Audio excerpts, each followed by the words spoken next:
안녕하세요. 절대값TV의 명품 PD 한PD입니다. 자, 오늘 주제는 가장 가난한 나라의 노인 채우는 고독사. 자, 이 주제를 가지고 한번 나온 자료를 가지고 한번 이야기해 보겠습니다. 자, 여러분, 이거 남의 얘기가 아니에요. 우리나라의 얘기입니다. 자, 그리고 제 구독자들이 55세에서 65세, 50세에서 60세가 제일 많아요. 자, 이런 부분을 한번 우리가 짚고 넘어가야 돼요. 내가 해당될 수도 있고 안 될 수도 있기 때문에. 그리고 여러분들 그 고독사에 관한 그 다큐멘터리를 보면 그분들이 뭐 삶이 비정상적으로 살았던 분들 아니에요. 절대로 가정을 이루고 평범하게 잘 살던 분들인데 어느 날 갑자기 또는 50대 초반 또는 40대 후반, 자, 그때 뭐 사업에 실패했다거나 뭐 여러 가지 이유로 가정이 붕괴되면서 남자가 홀로 사면서 고독사로 돌아가시는 분들이 많아요. 특히 통계에 의하면 여자보다 남자가 더 고독사가 많다고 그래요. 자, 여자들은 혼자가 되면 이렇게 어떤 사회적 네트워크, 그리고 여러 가지 이렇게 즐길 수 있는, 삶을 영위할 수 있는 어떤 취미거리를 가져요. 여자들은 그런 그 DNA가 있어요. 그러나 남자들은 이 과거의 삶을 생각하고 이 현재의 삶을 너무 비관적으로 생각해서 집안에서 안 나가면서 고독사로 연결되는 경우가 많다라는 거예요. 자, 76세 이상 2명 중 1명은 가난하다. 자, 이게 우리나라라는 거예요.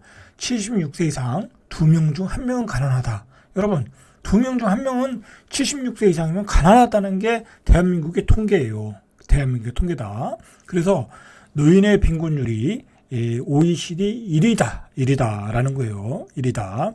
자, 여러분, 잠깐만 제가 부동산 이야기를 하면 여러분들 특히 60세 이후 또는 한 70대셔도 투자를 열심히 하시는 분들이 있어요. 자, 그분들 판단이 안 쓰겠죠. 그래가지고 무리하게 투자해서 70세에 어떻게 이 자산을 처리해야 될지, 뭐 다 빚을 끼고 산 거니까 상가든지 오피스텔이든지 지상이든지, 그래서 고생을 하시는 분들을 제가 많이 봤어요.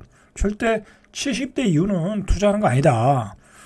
오히려 재산을 정리해 주는 거다. 그죠? 정리해서 자식들에게 분배하든지, 그죠? 잘 분배하든지, 아니면 본인이 현금을 가지고 있든지 해야지, 절대로 70대 이후에는 투자하는 게 아니다.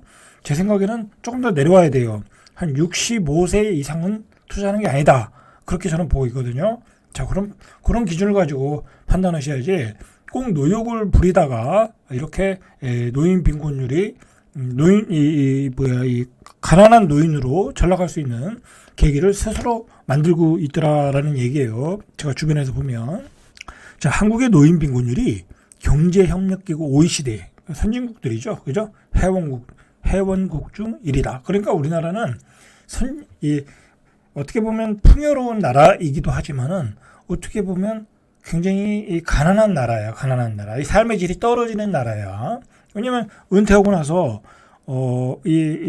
자기가 여유롭게 살아야 되는데 은퇴 후에 더 가난해진다는 게 문제야. 가난해진다. 그죠? 은퇴 전에는 뼈 빠지게 일하고 은퇴 후에는 가난해진다. 자, 그러니까 사람들이 대한민국에서 행복도가 떨어지는 거예요. 행복도가 따지고 보면.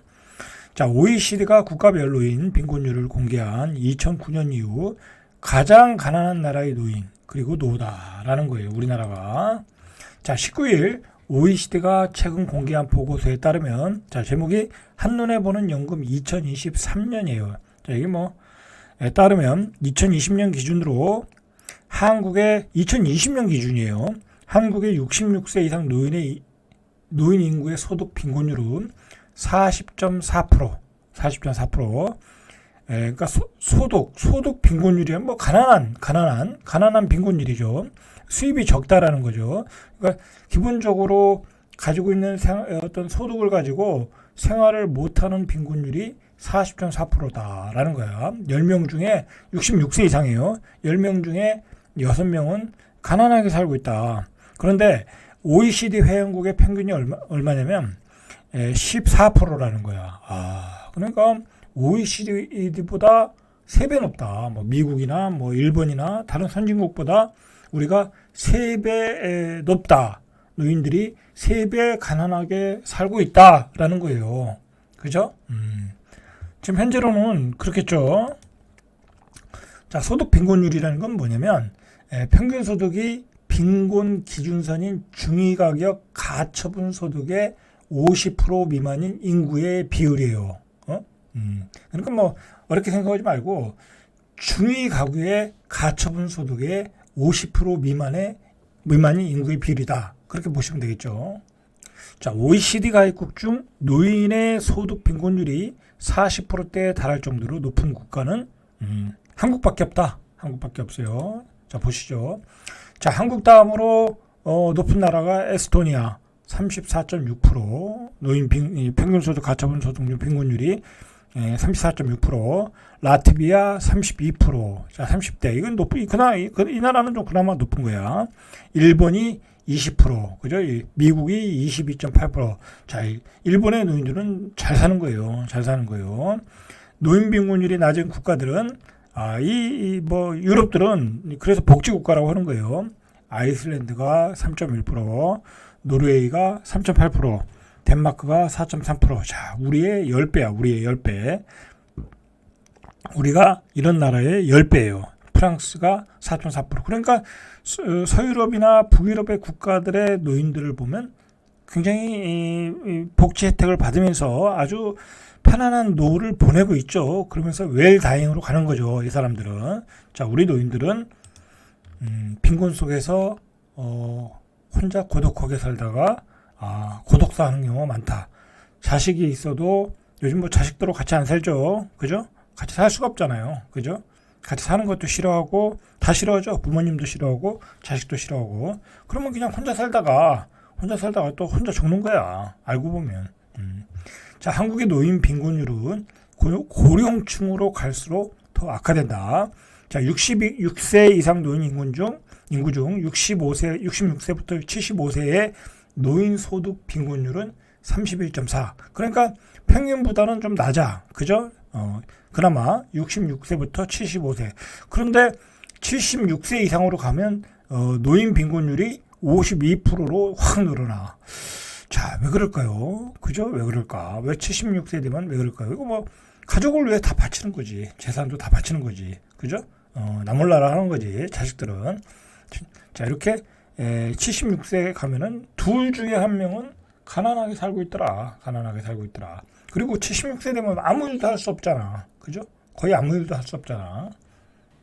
자, 노인들은 대부분의 OECD 회원국에서 전체 인구보다 가처분 소득이 적었지만 한국이 특히 그 상황이 심각하다. 그리고 OECD 회원국 66세 이상의 인구의 평균 가처분 소득은 전체 인구 평균 가처분 소득의 88%였다. 또는 66세, 75세는 93.2, 76세는 80.9%. 어마어마하게 높죠. 그죠? 우리보다 거의 더블까지 가고 있어요. 가처분 소득이 이렇게 높다라는 거야. 미국이나 일본 이런 데는 이 연금 제도가 우리보다 훨씬 잘 돼 있잖아요. 그죠? 우리나라는 그냥 딱 먹고 살 만큼만 연금 받는 거야. 그죠? 예를 들어서 우리가 국민연금 100만 원 받으면 그래도 많이 받는 거잖아요. 그거 가지고 못 살잖아요. 그죠? 그러니까 가처분 소득이 낮은 거야. 나이가 들수록 가처분 소득이 줄어들었다. 자, 이 가처분 소득이라는 게 뭐냐면 개인 소득에서 개인의 세금과 세외 부담, 즉 이자 지급 등 비소비 지출을 공제하고 여기에 이전 소득을 보탠 것. 이전 소득이라는 건 사회보장금, 연금, 이걸 가처분 소득이라는 거예요. 그러니까 개인한테 들어오는 수입이라고 보시면 돼요. 개인 소비 플러스 개인 저축. 자, 그거로 보시면 되겠죠. 자, 한국 노인 인구 가처분 소득은 전체의 68%, 라트비아가 67.4%, 다음으로 OECD 회원국 중 가장 낮았다라는 거예요. 가처분 소득도 가장 낮았다. 76세 이상은 58.6%로 OECD 꼴찌다. 가처분 소득도 꼴찌다. 자, 일본의 노인 인구 가처분 소득은 85.2%. 높죠. 미국은 93.2%. 그죠? 높죠. 76세 이상은 일본은 78%, 미국은 83%. 자, 이렇게 소득이 높다. 그죠? 우리에 비해서 훨씬 높다. 한국 노인은 가처분 소득이 적지만 고용률은 높았다. 소득이 적으니까 나가서 일을 해야 되겠죠. 작년 기준 한국의 65세부터 69세 그 고용률은 50.4%. OECD 회원국 중 일본에 이어 두 번째다. 자, 일본도 열심히 일해요. 이 사람들도 근면하니까. 그러나 해당 연령대의 OECD 평균 고용률은 24.7%. 그러니까 미국이나 그런 유럽 사람들은 은퇴하면 일을 안 해. 할 필요가 없죠. 삶은 유한하니까 나머지 삶을 행복하게 살다 가겠다. 자, 그러나 우리는 은퇴 후에도 열심히 벌어야 된다. 그죠? 열심히. 그리고 가족을 위해서 열심히 벌어야 된다. 참 비극적인 거죠. 그죠? 비극적인 거죠. 자, 문제는 우리가 노인들이 그러니까 이게 문제야. 은퇴하고 나서 더 돈을 벌어야 돼. 그죠? 직장은 못 잡아. 그러니까 계속해서 투자를 하는 거야. 그죠? 그래서 상가를 사셨죠? 지식산업센터 사셨죠? 생활형 숙박시설 샀죠? 자, 이거 사가지고 평생 모은 돈을 다 말아먹었죠. 그죠? 그리고 자영업에서 다 말아먹었죠. 그죠? 다 털린 거야. 자, 그걸 그렇게 털리게끔 시스템을 만든 게 저금리였다. 그죠? 자, 그나마 평생 모은 돈도 지키기 어려웠다라는 거야. 지금까지. 왜냐면 일밖에 모르니까. 어떻게 재테크할지도 모르고 세상이 어떻게 돌아가는지도 모르고. 그죠? 자, 그러면 안 된다라는 거예요. 자, 통계상으로 보니까 우리나라 노인은 가난하다. 그러니까 있는 것만이라도 잘 지키자. 있는 것만이라도. 여러분들 은퇴하고 사회에서 나가면은 다 사기꾼이라고 보시면 돼. 다 사기꾼이다. 다 내 돈을 빨아먹는 사기꾼이다라고 보시고 내 돈을 어떻게 지킬 건가.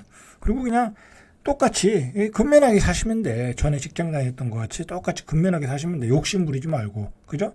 그리고 또 취직을 하시고. 그죠? 기술을 배워서 취직하시고 자격증을 따서 취직을 하시고 공부를 해서 좋은 자격증 따서 좋은 직업들이 많잖아요. 그런 거 직업군으로 취직을 하시면 되시고. 그죠? 그렇게 욕심을 부리지 말아야 된다. 무리하게 상가나 지산 이런 거 사가지고 평생 모은 돈 말아먹고 그 이자를 갖기 위해서 평생 일하는 삶이 되면 안 된다. 잘못하면 가족도 다 파괴가 되고 혼자 살게 되고 혼자 살다 보면 고독사도 우리가 고독사라는 비극을 맞이할 수도 있다라는 거야. 남의 얘기로 보시면 안 됩니다. 자, 절대값TV의 명품 PD 한 PD였습니다.